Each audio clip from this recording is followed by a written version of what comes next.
தீபக் பல வருஷமா அக்கவுண்டண்டா ஒரு கம்பெனில ஒர்க் பண்ணிட்டு இருந்தாரு. ஆனா 3 மாசத்துக்கு முன்னாடி அவர் வேலை செஞ்ச கம்பெனிய க்ளோஸ் பண்ணிட்டாங்க. அதுல இருந்து அவருக்கு வேற எந்த ஜாபும் கிடைக்கல. வீட்ல groceries வாங்கறதுக்கே பணம் ரொம்ப கஷ்டமா இருந்துச்சு. ரெண்ட் வேற கட்டல. அதுவும் இல்லாம அவரோட மகன் நரேனோட ஸ்கூல் ஃபீஸ் கூட இன்னும் பே பண்ணாம இருந்துச்சு. அப்பா இங்க பாருங்க, எனக்கு ரோட்ல என்ன கிடைச்சதுன்னு. இதுக்குள்ள நிறைய பணம் இருக்கு, அப்புறம் ஒரு அட்ரஸும் இருக்கு. நாம இத வச்சுக்கலாமா? என்னோட ஸ்கூல் ஃபீஸை இத வச்சு பே பண்ணிடலாம். இல்ல நரேன், இது நம்ம கஷ்டப்பட்டு சம்பாதிச்ச பணம் கிடையாது. நம்ம இதோட ஓனர் கிட்ட கொடுக்கணும். ஒன்னு சொல்றேன் கேட்டுக்கோ நரேன், நம்ம பணக்காரனா இருக்கும்போது நேர்மையா இருக்கிறது ரொம்ப ஈஸி. ஆனா நம்ம கிட்ட எதுவுமே இல்லாதப்போ நேர்மையா இருக்கிறதுக்கு தான் ரொம்ப தைரியம் வேணும். அடுத்த நாள் தீபக்கும் நரேனும் அந்த பைக்குள்ள இருந்த அட்ரஸ்க்கு போனாங்க. சேகர்னு ஒரு வயசானவர் கதவை திறந்தாரு. அந்த பைய பார்த்த உடனே அவரோட கண்ணுல தண்ணி வந்துருச்சு. அவர் ரொம்ப இமோஷனல் ஆயிட்டாரு. இந்த பைக்குள்ள என் அம்மாவோட ரிங் இருக்கு. எங்க அம்மா இறக்கறதுக்கு முன்னாடி இதை என்கிட்ட கொடுத்தாங்க. அவங்க கிட்ட இருந்து எனக்கு இருக்கிற ஒரே ஞாபகம் இது மட்டும்தான். இதை நான் தொலைச்சப்போ அம்மாவையே மறுபடியும் தொலைச்ச மாதிரி ஒரு உணர்வு வந்துடுச்சு.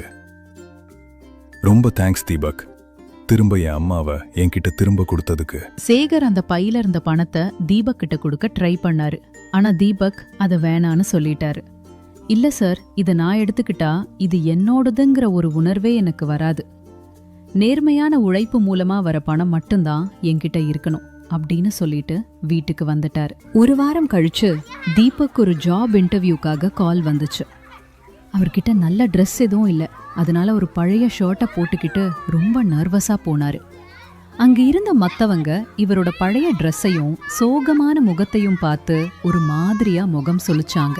தீபக் அந்த இன்டர்வியூ ரூம்குள்ள போனப்போ அங்க சேகர் உட்கார்ந்துருக்கிறத பார்த்து பயங்கரமா ஷாக் ஆயிட்டாரு. சேகர் சிரிச்சுக்கிட்டே சொன்னாரு, நீங்க இந்த வேலைக்கு ஹைலி குவாலிஃபைட் தீபக். ஆனா அதை விட முக்கியமா நான் பார்த்ததுலயே நீங்க ரொம்பவும் நேர்மையான மனுஷன். உங்ககிட்ட எதுவுமே இல்லாதப்போ அந்த பையன் என்கிட்ட கொடுத்தீங்க. அந்த மாதிரி ஒரு ஆளை தான் என்னோட சீனியர் அக்கவுண்டண்டா நான் வச்சுக்கணும்னு ஆசைப்படுறேன். அன்னைக்கு ஈவினிங் தீபக் வீட்டுக்கு வந்து அவரோட வைஃப் கிட்டையும் நரேன் கிட்டையும் நடந்த எல்லாத்தையும் சொன்னாரு.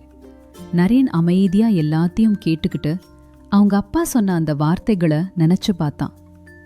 நம்ம கிட்ட எதுவுமே இல்லாதப்போ நேர்மையா இருக்கிறதுக்கு தான் ரொம்ப தைரியம் வேணும்.